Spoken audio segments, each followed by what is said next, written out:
కాలంలో మధ్యాహ్న భోజనం ముఖ్యమైనది, చదువు మిధ్యాహ్నం అయిపోయింది. చదువు ఎవడికి అక్కల. భోజనంలో గుడ్డెట్టారా, గడిది గుడ్డెట్టారా, అన్నం తినేవాడు కోడిగుడ్డు పెట్టడం ఏంటంటే బుద్ధి ఉందా లేదా? చదువుకోమని లేకపోతే వెళ్ళిపోమని చెప్పేవాడిని. కోడిగుడ్డు కోసం వస్తావు నువ్వు? ఈ గుడ్లు లెక్క రాయాలి మాస్టర్లు, వాళ్ళ కర్మ కాలిపోయి. చదువు చెప్పక్కల్లా. ఎన్ని గుడ్లు వెళ్ళే, ఎన్ని గుడ్లు మిగిలే, ఎన్ని గుడ్లు మధ్యలో పేలే. అంటే మధ్యాహ్నం భోజనం ఏంటంటే చదువు మిధ్యాహ్నం అయిపోయిందట. నీ ప్రాస కోసం తప్పుడు కోతలకు వస్తావా గరికపాటి నరసింహారావు? ఎందుకు ఈ వయసు వచ్చిన తర్వాత ఇరువు పోగొట్టుకుంటారు మీలాంటి వాళ్ళందరూ? జీవితం అంతా మంచి పేరు తెచ్చుకుంటారు, చివరి దశకు వచ్చేటప్పటికి దాన్ని నాశనం చేసుకుంటారు, మా అందరి చేత తిట్టించుకుంటారు. ఇదేం దౌర్భాగ్యమో నాకు ఇప్పటికీ పడుతుంది కాదు. మీరు చిన్నపిల్లల మీద చేసిన కామెంట్స్ క్షమాపణ చెప్పకపోతే ఈ లోకం మిమ్మల్ని యాక్సెప్ట్ చేయదు గరికపాటి నరసింహారావు. మీరు చెప్పింది ప్రవచనాలు కాదు, తప్పుడు కోతలు. పిల్లల మీద మీరు కూసిన కోతల్ని ఎప్పటికీ మిమ్మల్ని క్షమించరు. ఏమంటారు, గుడ్డ గాడిది గుడ్డ. నీ భాష మీద నీ ప్రాస కోసం ఏం కూసావో తెలుసా? నీ నోటి నుంచి ప్రవచనాలు వచ్చిన ఆ నోటి నుంచి ఎంత దరిద్రమైన మాటలు వచ్చాయో తెలుసా అండి? పిల్లల కడుపు నింపే గుడ్డు నీకు గాడిద గుడ్డులా కనపడిందా? మధ్యాహ్న భోజనం కాస్త మిథ్యాహ్నం అయిందా? ఎంతమంది పిల్లల కడుపు నింపుతుందో తెలుసా మధ్యాహ్న భోజనం అనేది? మిడ్ డే మీల్స్ కాన్సెప్ట్ అని అసలు ఎందుకు పెట్టారో తెలుసా నీకు? సుప్రీంకోర్టు మిడ్ డే మీల్స్ గురించి ఏం చెప్పిందో తెలుసా? ఈ మధ్యాహ్న భోజనం తీసుకొచ్చిన తర్వాత ప్రభుత్వ పాఠశాలల్లో చదువుకోవడానికి వచ్చే పిల్లల సంఖ్య ఎంత పెరిగిందో నీకు లెక్కలేమన్నా తెలుసా? ఏమన్నా తెలుసా? తర్వాత ఈ మధ్యాహ్నం భోజనం ద్వారా ఎంతమంది పిల్లలకు కడుపు నిండుతుందో నీకేమన్నా తెలుసా? స్కూల్ డ్రాప్స్ ఏవైతే ఉంటాయి, ఇంతకుముందు ఇష్టం వచ్చిన 1, 2 తరగతులు చదవగానే తల్లిదండ్రులు వాళ్ళని స్కూల్ మానిపించేసేవాడు. కానీ భోజనం పెట్టిన దగ్గర నుంచి పిల్లల్ని స్కూల్కి పంపిస్తున్నారు. ఆ సంగతి నీకేమన్నా తెలుసా? అలా మధ్యాహ్నం పెట్టి ఆ పౌష్టికాహారమే ఆ పిల్లల కడుపు నింపుతోందన్న విషయం నీకేమన్నా తెలుసా?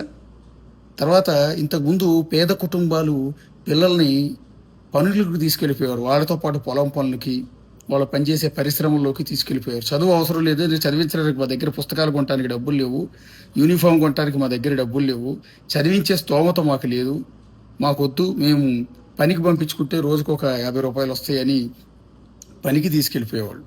అలాంటిది మిడ్ డే మీల్ స్కీమ్ లాంటిది పెట్టిన తర్వాత బాల కార్మిక వ్యవస్థ చాలా వరకు తగ్గిందని సుప్రీంకోర్టు చీఫ్ జస్టిస్ గతంలో కామెంట్ చేశారు.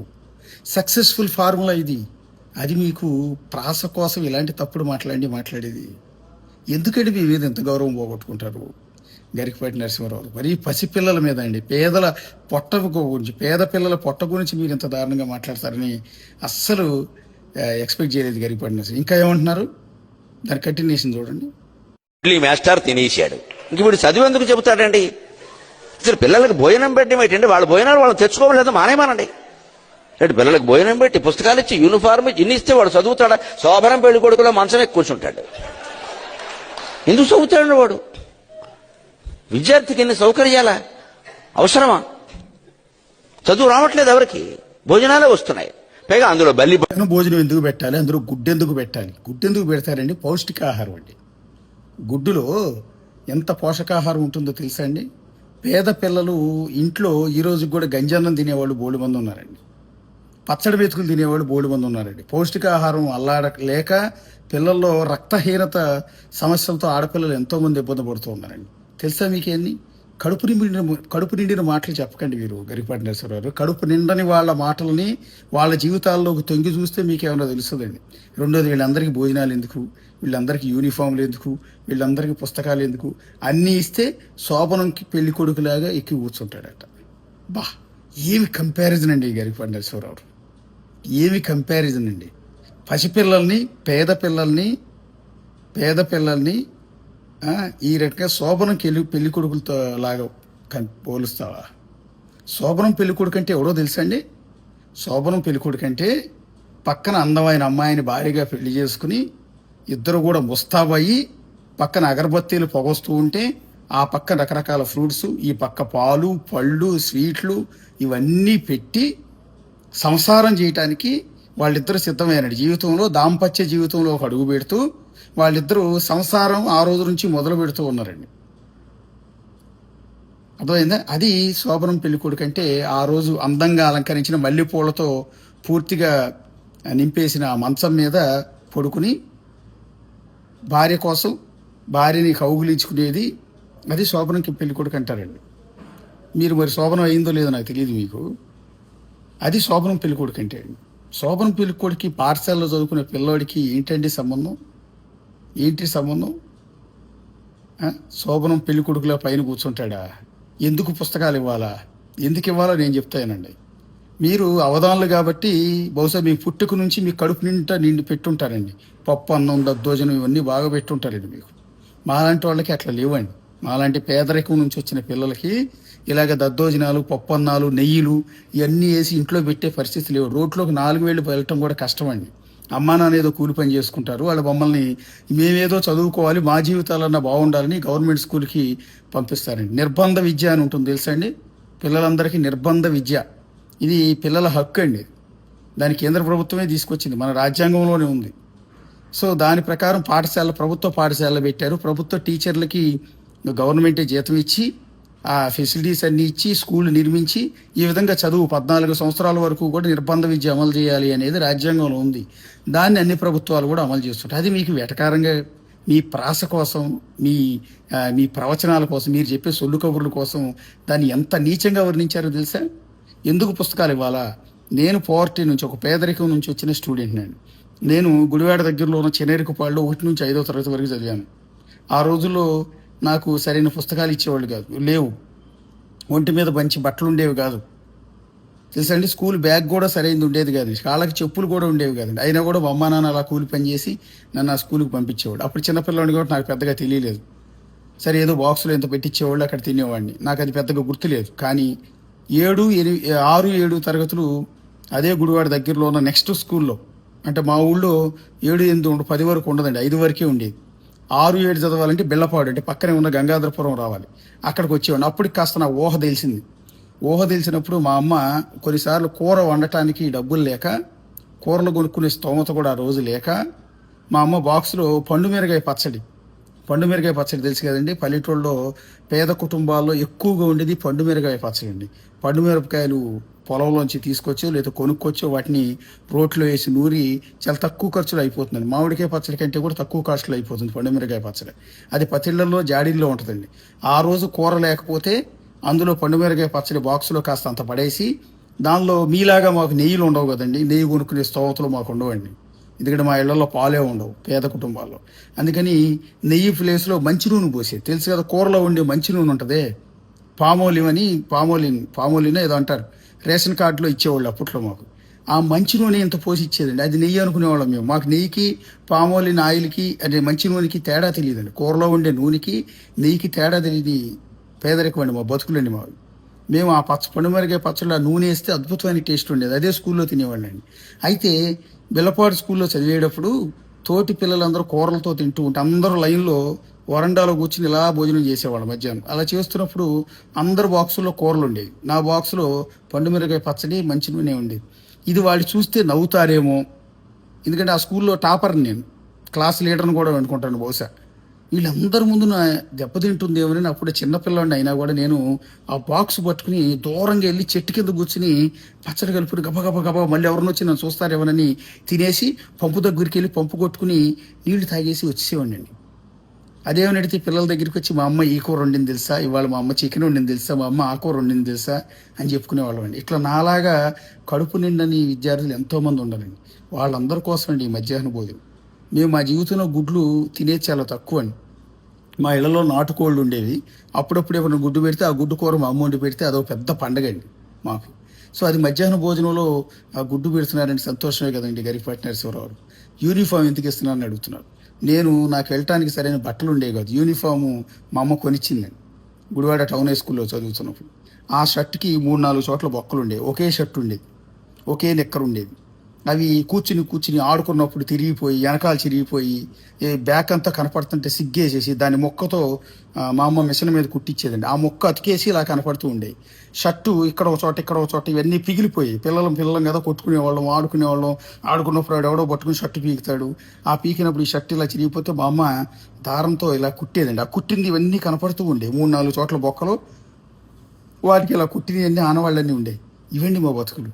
అందువల్ల మాకు యూనిఫామ్లు ఇవ్వాలి గరికపాటి నరసింహారావు. మీ పిల్లలు బహుశా ఏ ఇంటర్నేషనల్ స్కూల్లోనో, ఇంగ్లీష్ మీడియం స్కూల్లోనో చదివి ఉంటారు. మేము అట్లా లేదు. లేదా మీరు కూడా మంచి స్కూల్లో చదివి ఉంటారేమో. మాకు అట్లాంటి పరిస్థితులు లేవండి. అలాంటి చిరిగిపోయిన యూనిఫామ్లు వేసుకుని వెళ్ళేవాళ్ళు, ఎందుకంటే మా గవర్నమెంట్ ఇచ్చేది కదా అప్పట్లో. రెండోది, మాకు స్కూళ్ళల్లో ఓసీలు, ఎస్సీ ఎస్టీలు, బీసీలు అని ఇట్లా కేటగరైజ్ చేసేవాళ్ళు. చేసి ఏం చేసేవారంటే ఎస్సీ ఎస్టీలకు బహుశా బీసీలకు కూడా అనుకో వాళ్ళకి స్కూల్లో పుస్తకాలు ఇచ్చేవాళ్ళు, గవర్నమెంటే పుస్తకాలు ఇచ్చేది, యూనిఫామ్ ఇచ్చేది. మేము ఓసీలు అన్న ఉద్దేశంతో ఇచ్చేవాళ్ళు కదా. అప్పుడు వాళ్ళ దృష్టిలో ఏంటంటే ఓసీలకి బాగా డబ్బు ఉన్న వాళ్ళు అన్న ఉద్దేశంతో అనుకున్నాను, బహుశా వాకు మాత్రం ఇచ్చేవాళ్ళు కాదు. నేను బిల్లపాడులో చదివేటప్పుడు నాకు ఎందుకు పుస్తకాలు ఇస్తున్నారు, నాకు ఇవ్వట్లేదు నాకు అర్థమయ్యేది కదా. అందరినీ లైన్లో నుంచోబెట్టి బుక్స్ ఇస్తుంటే నా వంతు వరకు వచ్చేటప్పటికి ఆ టీచర్ పక్కకి నెట్టేసేవాడు, నీకు ఇవ్వరా పుస్తకాలు పో పక్కకెళ్ళని. అందరి చేతులు కొత్త టెక్స్ట్ బుక్స్ ఉండేవి, నా ఒక్కరి చేతుల్లోనే బుక్స్ ఉండేవి కాదు. ఇదేంటి సార్ ఇదేమని ఏమంటే నువ్వు ఓసీ అనేవాడు. నాకు ఓసీ అంటే బీసీ అంటే ఏమీ తెలియదు, నాకు 6వ తరగతికి నాకు ఓసీలు బీసీలు అంటే ఏంటో తెలియదు. ఎందుకు నన్ను పక్కకి నెట్టేస్తున్నారో నాకు అర్థమయ్యేది కాదు. యూనిఫామ్ ఇచ్చేవాళ్ళు, అది కూడా నాకు ఇచ్చేవాళ్ళు కాదు. అప్పుడు నాకు పుస్తకాలు లేక, మా అమ్మవాళ్ళు ఆ పుస్తకాలు కొనే స్తోమత లేక, నేను ఎవరైతే వీళ్ళు ఆల్రెడీ గవర్నమెంట్ నుంచి ఫ్రీగా పుస్తకాలు పొందిన వాళ్ళు ఉన్నారో వాళ్ళందరి ఇళ్ళకి వెళ్ళి, ఇప్పుడు వాళ్ళు 7వ తరగతి అయితే నేను 6వ తరగతి అయితే ఆల్రెడీ వాళ్ళు చదివేసిన 6వ తరగతి పుస్తకాలని బతిమిలాడి తెచ్చుకునేవాళ్ళు. లేదంటే మా అమ్మ వచ్చి ఎంతో కొంత డబ్బులు ఇచ్చి ఆ పుస్తకాలని సెకండ్ హ్యాండ్ కింద వాటిని కొనేవాళ్ళం, తక్కువ రేట్లో వచ్చేయండి. ఎందువల్ల మాకు పుస్తకాలు ఇవ్వాలండి పేద కుటుంబాలందరికీ. ఇప్పుడు ఈ మధ్యకాలంలో అదంతా తీసేసినట్టుంది, అందరికీ సమానంగానే పుస్తకాలు యూనిఫామ్లు అన్నీ ఇస్తున్నట్టున్నారండి. అర్థమైందా? యూనిఫామ్ ఎందుకు ఇవ్వాలో, పుస్తకాలు ఎందుకు ఇవ్వాలో, మధ్యాహ్న భోజనం ఎందుకు పెట్టాలో మీకు ఇప్పటికైనా అర్థమైందండి. అందుకని మేము అంత కటిక దరిద్రంలో పేదరికంలోంచి చదువుకుని గవర్నమెంట్ స్కూల్లో చదువుకుని వచ్చిన వాళ్ళం కాబట్టి ఇవాళ మా పిల్లలకి ఆ పరిస్థితి ఉండకూడదు అన్న ఉద్దేశంతోనే మేము మా పిల్లల్ని కష్టపడైనా సరే మంచి మంచి స్కూల్లో చదివించడానికి ట్రై చేస్తున్నామండి. మా పరిస్థితి రాకూడదని, ఏది పండుమిరగా పచ్చడి వేసుకుని మంచి నూనె గెలుపుకుని పక్కకి వెళ్ళి సిగ్గుపడుతూ తినే పరిస్థితులు రాకూడదని మా పిల్లల్ని మంచి స్కూల్లో చదివించడానికి ప్రయత్నం చేస్తాం. మీకేం తెలుసు సార్, కడుపు నిండిన వాళ్ళు పేద పిల్లల గురించి ఎంత దారుణంగా మాట్లాడతారా? ఇంకేం మాట్లాడారండి మీరు, ఏమన్నారు మీరు ఒకసారి చూడండి. పిల్లి పడింది పడదా? ఆ వండి పెట్టే వాళ్ళకి డబ్బులు ఉండవు. ఎక్కడి నుంచి ఇస్తారు? ఎంతమందికి ఇస్తారమ్మా? ధార పోస్తారు ప్రభుత్వం వాళ్ళు. ఎక్కడి నుంచి ఉన్నాయి డబ్బులు? ఇక్కడ నీ డబ్బులు పెట్టి నువ్వు చదువుకో, నీ అన్నం నువ్వు తిను, నీ బట్టలు నువ్వు కట్టుకో, నీకు ఇష్టమైతే చదువు. ప్రభుత్వం పని ఏమిటంటే, ఉభయ తెలుగు రాష్ట్రాల పెద్దలందరూ వింటారు నా కెమెరా ద్వారా కాబట్టి చెబుతున్నా, ప్రభుత్వం కర్తవ్యం బాగా చదువు చెప్పడం తప్ప పుస్తకాలు ఇవ్వడం, బట్టలు కుట్టించడం, అన్నం పెట్టడం కాదండి.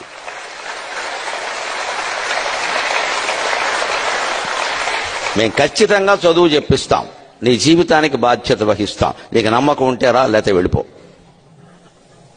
ఈ మాట అనే దమ్ము లేదు ఎవరికి. ఎందుకంటే అందరికీ మళ్లీ ఎన్నికలు రావాలి, మళ్లీ మనవ రావాలి, మళ్లీ మనవ రావాలనే దరిద్రం వదిలిపోతే ఇవన్నీ ఉంటాయి. మళ్ళీ నువ్వే ఎందుకు రావాలి, ఇంకొకడు వస్తాడు, నీకు అనవసరం. పుస్తకాలు నువ్వు కొనుక్కో, నీ యూనిఫామ్ నువ్వు కొనుక్కో, నీ భోజనం నువ్వు తెచ్చుకో, లేదా మానేయి అంట. మానేయని చెప్పడానికి నువ్వెవడు అండి? నీకేం రైట్ ఉందో నాకు అర్థం కాదు మానేయని చెప్పడానికి. పేద పిల్లల కడుపు మంట అనుభవించిన నాలంటోడికి తెలుసండి.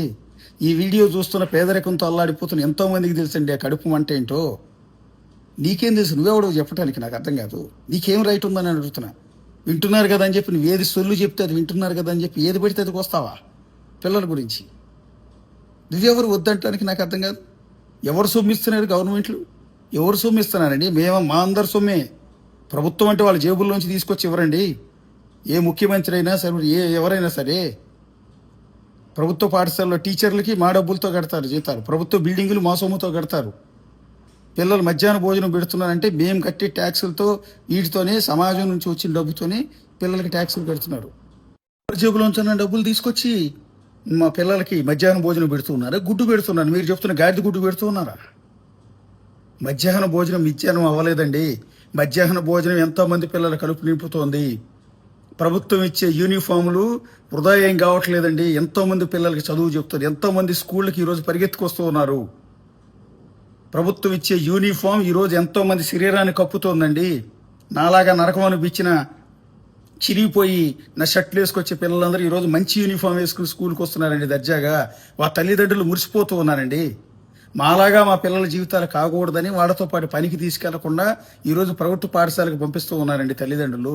ఏం తెలుసని మీకు వస్తారు గరికపాటి నరసింహరావు?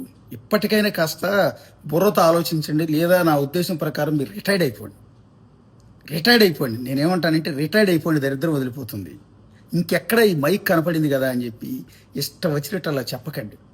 అయ్యా, శోభనం పెళ్ళికొడుకు అన్నదానికి ఒక ఎగ్జాంపుల్ మీకు చెప్తానయ్యా. కడుపు నిండిన మాటలు ఎలా ఉంటాయంటే, మీరండి అయ్యా చక్కగా ఏసీలో కూర్చుంటారు, అటుపక్క ఒక ఏసీ ఇటుపక్క ఒక ఏసీ పెడతారు, మధ్యలో ఒక సోఫా వేస్తారండి అయ్యా. మీరు 2 కాళ్ళు ఇట్లా వెడం చేసి రిలాక్స్డ్గా కూర్చుని మీ ఎదురుగా ఒక మైక్ పెడితే ఆ మైక్లో నోట్లోంచి తుంపర్లు తుంపుతూ ఇష్టం వచ్చినట్టు మాట్లాడతారు చూడండి, ఏమాత్రం ఖర్చు లేకుండా. ఏ నోట్లో నా లాలాజలం మాత్రమే ఖర్చు అవుతుంది. రిలాక్స్డ్గా చక్కగా చెప్తారే, అది శోభనం పెళ్లి కొడుకు ఎంజాయ్మెంట్ అంటే అదేండి అయ్యా. అర్థమైందా? పిల్లల్ని ఎప్పుడు శోభనం పెళ్లి కొడుకులతో పోల్చకండి. గుడ్డుని పిల్లలకి పెట్టి గుడ్డుని గాడిద గుడ్డు అని ఎప్పుడు అనకండి. అలాగే 2 ప్రభుత్వాలకి మీరు సజెస్ట్ చేస్తున్నారట. ఇది పద్మశ్రీ సహస్రావధాని ప్రవచనకర్త గరికపాటి నరసింహారావు గారు 2 రాష్ట్రాల ప్రభుత్వాలకి సజెస్ట్ చేస్తున్నారంట. ఏంటంటే పిల్లలకు అసలు ఏమీ పెట్టొద్దు, మీరు చదువు అందించడం మాత్రమే మీ లక్ష్యం, కాబట్టి ఎన్ని ఆపేసేయండి అని సజెస్ట్ చేస్తారంటే. అసలు ఇంకా నాకు బూతులు వస్తున్నాయి కానీ దాన్ని కంట్రోల్ చేసుకుంటూ ఉన్నాను. ఎందుకంటే